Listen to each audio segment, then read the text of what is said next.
Hola señores y señoras, buenas tardes, yo soy Erika Barbosa Cisneros y este es Junco Noticieros, donde hablaremos sobre los escándalos y las noticias. Más adelante hablaremos sobre la injusticia de México y los 43 estudiantes que desaparecieron de Ayotzinapa.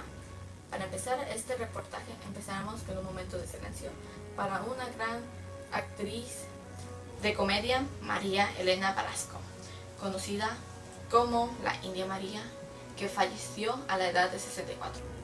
Algunos meses ella estuvo sometida a una operación quirúrgica de altos riesgos, que causó que estuviera 2 meses en el hospital. Ella es una gran artista que salió en su última película en el 2014 llamada La hija de Montezuma. La India María es conocida por su comedia, su valentía y su corazón puro.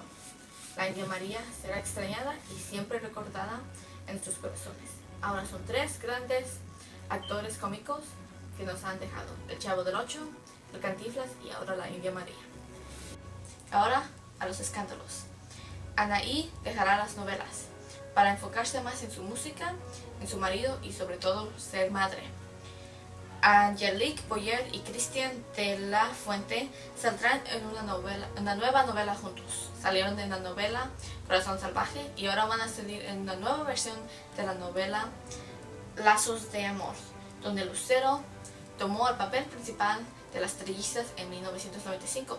Tuvo mucho éxito y ahora veremos cómo se tratará esta nueva versión. Ahora se lo pasaré a Jacqueline Baranda, donde les va a decir sobre la injusticia en México hoy en hora.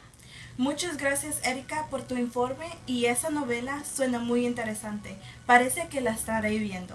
En otras noticias, este pasado abril, en la gala de la revista estadounidense Time, el periodista Jorge Ramos fue uno de los invitados de honor.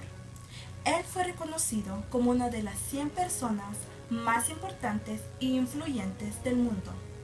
Él ha tenido mucho éxito en su carrera periodística y hasta logró salir en la portada de la revista Time. En la gala habló sobre el constante problema de la corrupción de México y Venezuela.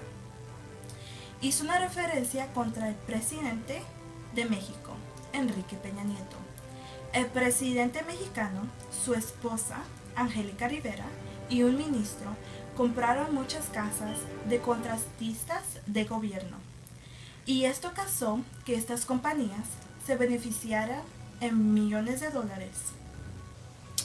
En su discurso, él dijo: Señor Peña Nieto, comprar casas de contratistas y luego darles millones de dólares en contratos, eso es corrupción. Por eso tanta gente quiere su renuncia y no nos vamos a callar. Jorge Ramos, como muchos mexicanos, están cansados y frustrados sobre las decisiones del presidente y su esposa. Jorge Ramos se refería al reciente despido de unos reporteros mexicanos que revelaron el escándalo que estaba involucrado el presidente. La periodista Carmen Aristegui, que trabajaba en MBS Radio y en CNN Español, es una de las involucradas. Ella perdió su trabajo por revelar que la primera dama adquirió una millonaria residencia con la ayuda de un contratista de gobierno. MBS Radio no se compadeció de Carmen Aristegui y la despidieron con otros periodistas. Jorge Ramos en su discurso brindó por estos periodistas porque ellos no se han dejado de la corrupción o el poder de los gobernantes. Hoy en día es interesante que uno que dice la verdad es condenado, pero los responsables nunca son castigados. La verdad no es escuchada, al menos que tienes mucha influencia.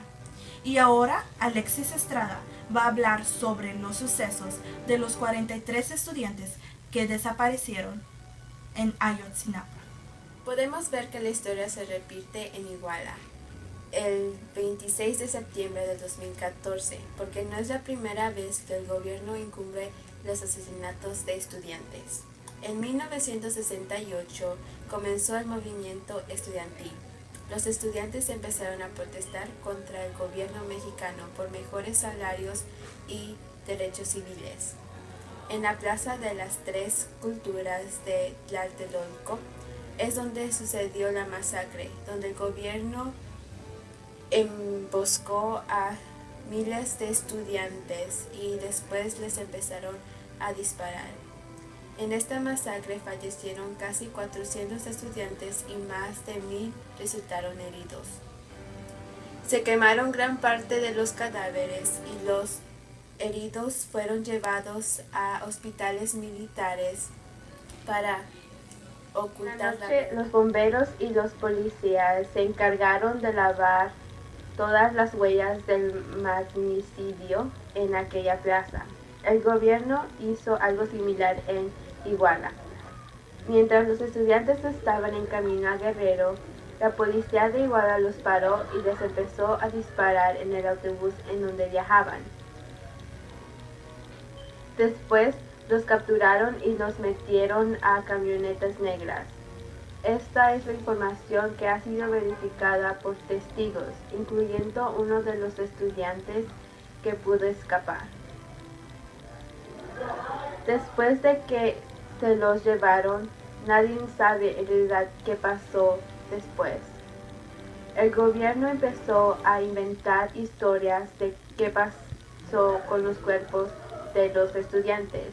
Una de las historias fue de que los quemaron vivos detrás de una iglesia. Otro, que los narcotraficantes fueron los culpables de los asesinatos. Pero si en realidad los narcos fueron los culpables, ¿por qué los dejaron libres después de que los capturaron? Todo lo que dice el gobierno no coincide con lo sucedido. El gobierno ha dicho varias historias de cómo fallecieron los estudiantes, pero no les han dado permiso a los padres para identificar los cuerpos o darles un entierro formal. Ahora, ser pobre es un pecado, ser estudiante es un delito y protestar es vandalismo.